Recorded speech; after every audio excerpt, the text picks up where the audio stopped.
नमस्ते, मैं हूं डॉक्टर सरोज और आज हम पढ़ रहे हैं कक्षा 10वीं की हिंदी की पाठ्य पुस्तक क्षितिज भाग 2 के काव्य खंड में सूरदास जी द्वारा रचित पदों की सरल व्याख्या। सूरदास कृष्ण भक्त कवियों में महत्वपूर्ण स्थान रखते हैं। जब श्री कृष्ण मथुरा चले जाते हैं, वहाँ के राजा बन जाते हैं, तो गोपियाँ श्री कृष्ण के विरह में व्याकुल रहती हैं। वे श्री कृष्ण के भेजे गए उनके मित्र उद्धव को उल्हाना देती हैं, उन पर ताना कसती हैं और उन्हें कहती हैं,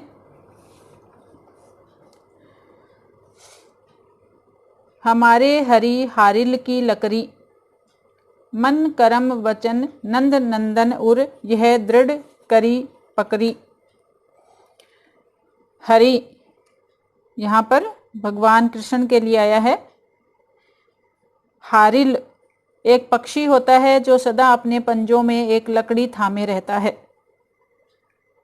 लकड़ी। मन करम वचन नंद नंदन उर, उर होता है हृदय, नंद नंदन कृष्ण, नंद का नंदन, नंद का बेटा अर्थात कृष्ण कान्हा। यह दृढ़ करी पकड़ी। दृढ़ करी का मतलब दृढ़ता पूर्वक, निश्चय पूर्वक। पकड़ी मतलब पकड़ना। गोपियां कह रही हैं कि हे उद्धव, हमारी दृष्टि में तो निर्गुण उपासना का कोई भी महत्व नहीं है।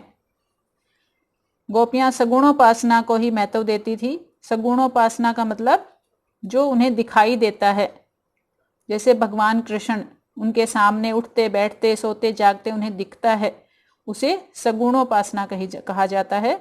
तो उसे ही वो महत्व देती हैं। इसलिए वो कह रही हैं कि कृष्ण तो हमारे लिए हारिल पक्षी की लकड़ी की तरह है, जिसे वह पक्षी अपने पंजों में पकड़े रहता है। हमने भी श्री कृष्ण को अपने जीवन का आधार मानकर उन्हें अपने हृदय में बसा रखा है। हम एक क्षण के लिए भी अपने उस जीवन के आधार यानी भगवान कृष्ण को नहीं भूलती हैं। हमने भगवान कृष्ण को मन वचन और कर्म से दृढ़ता पूर्वक पकड़ा हुआ है। गोपियों का कहने का मतलब है कि गोपियां मन वचन और कर्म से भगवान श्री कृष्ण की पूजा करती हैं, प्रेम करती हैं। उन्हें वो हर समय जागत सोवत सौपन दिवस निशि, यानी वो कह रही हैं कि हर समय हर स्थिति में जागते हुए, जागत सोवत सोते हुए, सपने में, दिवस होता है दिन, निशि रात, जागते सोते सपने में, दिन में रात में, कान्हे कान्हे जकरी। कान्हे कान्हे के जकरी होता है जप करना या रटना। सोते जागते सौपन में, दिन में रात में भगवान श्री कृष्ण की ही रट लगी रहती है। उनका मन क्षण भर के लिए भी भगवान श्री कृष्ण से अलग नहीं होता है। सुनत जोग लागत है ऐसो, जो करवी ककरी। आगे गोपियां कह रही हैं कि सुनते ही ये योग का संदेश ऐसा लगता है जैसे करवी होते कड़वी, ककड़ी मतलब ककड़ी, जैसे कड़वी ककड़ी है। ऐसा हमारे सुनते ही हमें ऐसा अरुचिकर लगता है, अच्छा नहीं लगता है। ये संदेश कड़वी ककड़ी की तरह लगता है। सूतो व्याधि हमको ले आए। व्याधि होता है रोग, बीमारी। हमको ले आए, हमारे लिए ले आए। ये जो बीमारी तुम हमारे लिए ले आए हो, देखी सुनी न करी, जो हमने पहले न तो कभी देखी और न ही सुनी और न ही कभी इसे करके देखा। कौन सी व्याधि ले आए थे उद्धव? योग का संदेश। उसे गोपियों ने रोग कहा है कि ये रोग जो आप हमारे लिए लेके आए हैं, ये हमने न तो कभी देखा न सुना, ना ही हमने कभी इसे करके देखा। यह तो सूर तिन्हि ले सौंपो जिनके मन चक्री। आगे गोपियां कहती हैं कि हे उद्धव, तुम यह योग साधना उन्हीं लोगों को दे दो, तिन्हि ले सौंपो, तिन्हि मतलब उन्हीं को, उन्हें ही वापस दे दो, जिनके मन चक्री, जिनके मन चक्री, मन चक्री मतलब मन में चक्कर है या मन में कोई दुविधा है। गोपियां कहती हैं हे उद्धव, तुम यह योग साधना उन्हीं लोगों को वापस दे दो जिनके मन में कोई दुविधा हो, जिनके मन में कोई आस्था ना हो।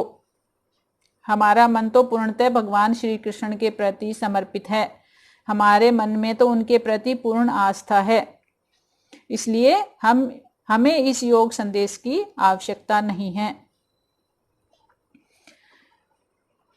इसमें एक पंक्ति आई है, लास्ट वाली देखो, बिल्कुल अंतिम पंक्ति, जिनके मन चक्री। इस पंक्ति का मतलब है वे लोग जिनके मन स्थिर नहीं है, जो भगवान कृष्ण से प्रेम नहीं समझते हैं, जो किसी के प्रति भी आस्था नहीं रखते, व्यर्थ में इधर उधर भटकते फिरते हैं।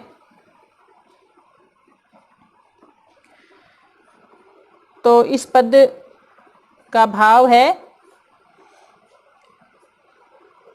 सूरदास कवि ने यहाँ गोपियों की मनोदशा का चित्रण किया है। गोपियों के माध्यम से निर्गुण भक्ति भावना की अवहेलना करी है और सगुण भक्ति की स्थापना करी है। गोपियां श्री कृष्ण के प्रेम में इतनी लीन हुए कि उनको भगवान श्री कृष्ण एक क्षण के लिए भी उनसे दूर रहना उन्हें कठिन लगता है। वे साकार श्री कृष्ण की दीवानी हैं और वे कृष्ण को अपना मन दे चुकी हैं।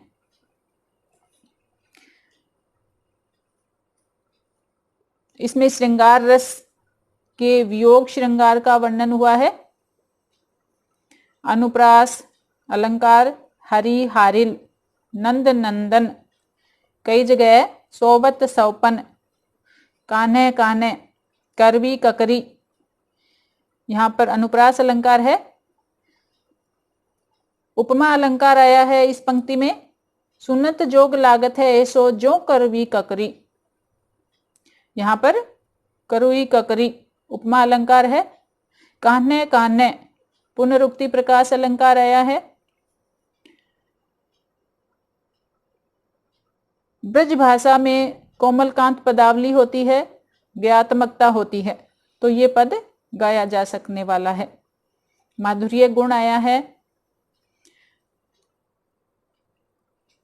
मन चक्री होना एक मुहावरा भी है, ये इसका सार्थक प्रयोग यहां पर कवि ने किया है।